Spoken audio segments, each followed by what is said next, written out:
Hello, this is Retro Plus, and today I'll be reviewing the Game Boy Pocket. Just kidding, that's not the Game Boy Pocket. My Game Boy Pocket is in this box. So, it arrived from Japan, and took about 2 weeks to get here. Better not show any of that, because it's got my information on it. Okay, so, yeah, there's the box. Let's just put that there. And cut the tape. There. Okay. So inside is the Game Boy Pocket. Here we go. Okay. Right. Here it is. Okay. So we got these marshmallow-looking things. I wonder what they taste like. Gross. Okay. Oh, here's the Game Boy Pocket. So as you can see, I've already cut it open, and I swear, they packed it better than this, obviously, because yeah. Yeah, let's get rid of that. Okay, so, here's the Game Boy Pocket itself. It's very small, actually, and it's really sweet, just really nice.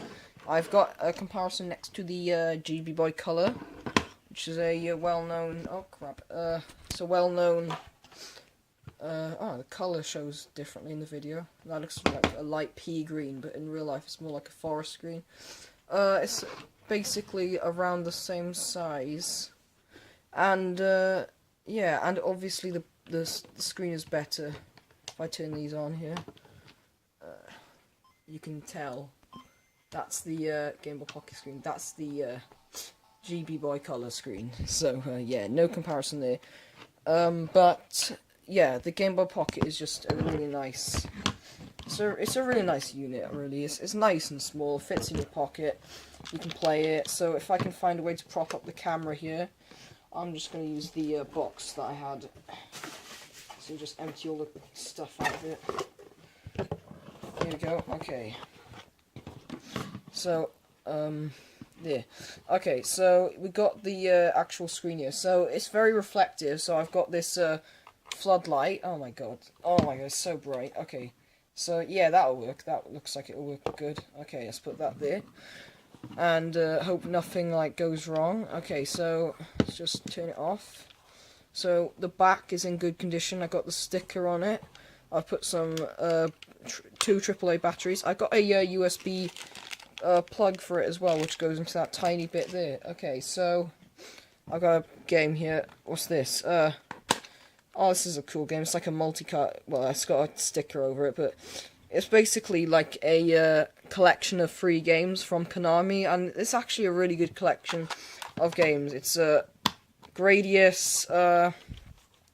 Well, you'll see now. It's like Gradius Castlevania, a racing game, which is really fun, and oh, what was it? I can't remember. You have to see. Oh yeah, it's Contra, basically. So, okay, let's just get the contrast right. This is really, like, hard to film this. Seriously, doing a Game Boy Pocket review is actually kind of difficult. Hang on, you know what? Let's just... I think I've got it now. Let's see. Alright, that's kind of good, I guess. Alright, so I'm really sorry for this, but they're really hard to film. Okay, so I'm gonna play Gradius first. And this is a black cartridge, so you can play it on the Game Boy Color improved.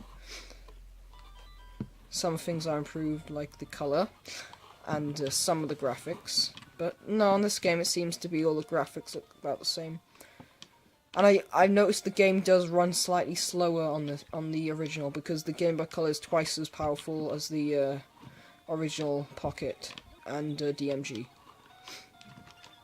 So yeah, oh okay, I died, but it's basically Gradius, you know, the Switch feels good. All of it feels good. What I'm gonna do in the future, I'm hoping to if the screen wouldn't freeze. Okay, I'm hoping to replace the screen with a glass screen and backlight the screen green. So I think green on red would look really nice, like a kind of Pokédex retro look kind of thing.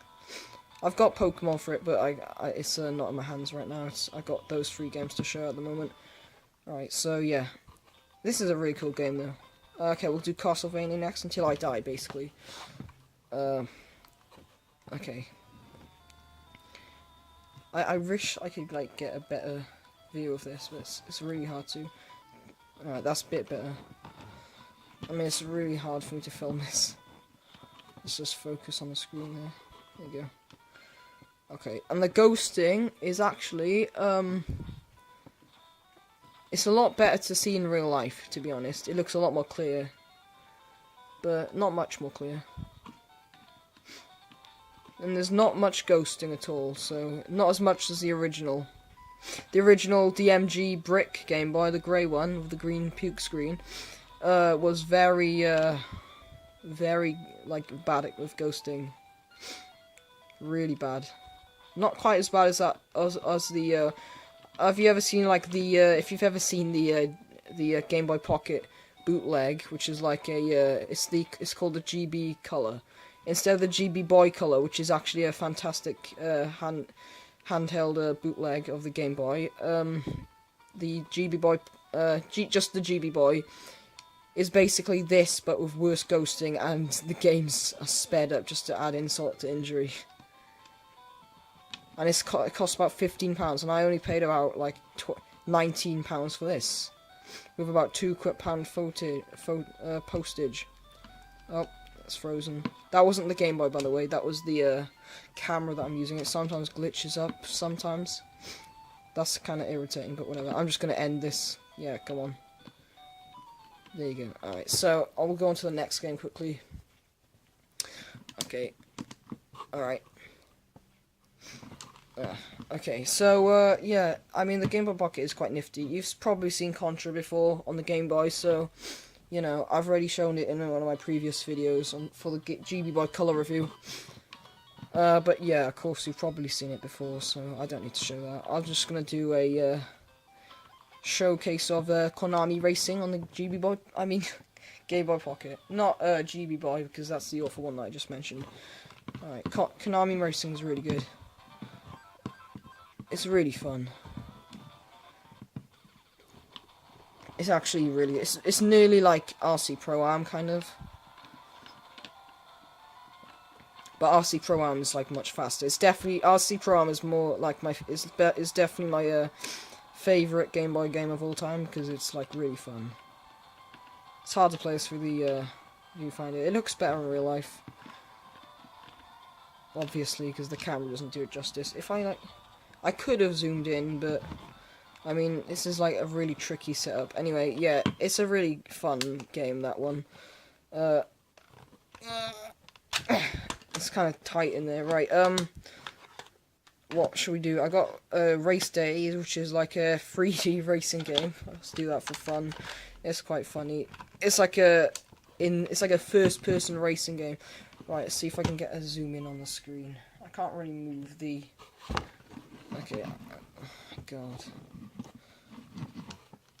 This is really, like, awkward. Ugh. Okay, four-wheel drive. Stop. Let's just zoom out. It's really hard to do this. Alright, let's just skip, please. Get into the race. This is actually quite a funny game, because it's like, it actually tries to... I'm just going to skip ahead. Okay, it actually tries to attempt 3D on a Game Boy, like, what Hard Driving did, which is just really funny. And if you've ever heard of this game called Midi Maze, or what was it called on the Game Boy, I can't remember. Faceball 3D, I think. It's like a 3D first-person shooter with 16-player deathmatch on the Game Boy. Oh, let me focus. There we go, that's better. So... it controls alright. I mean, it works, to be honest. If I'm going to be honest, it's quite technically impressive. It's quite a little-known game, this one. It has 2-in-1 Race Days, it's called. 2-in-1. One of them's like a top-down racing game, the other's this. Yeah, you can't see what's going on. Hang on, let me do the contrast. Yeah, that's better. This game needs like a low contrast. And also, if you have an imagination, you can pretend this is nighttime mode. Anyway, yeah. So, yeah, that was the... GB Boy Color. Oh, damn it. I mean, I keep getting confused. The Game Boy Pocket. And, so, yeah. Yes, it's a nice system. I just got it, and it's it's really fun and exciting. Thank you for watching, and goodbye.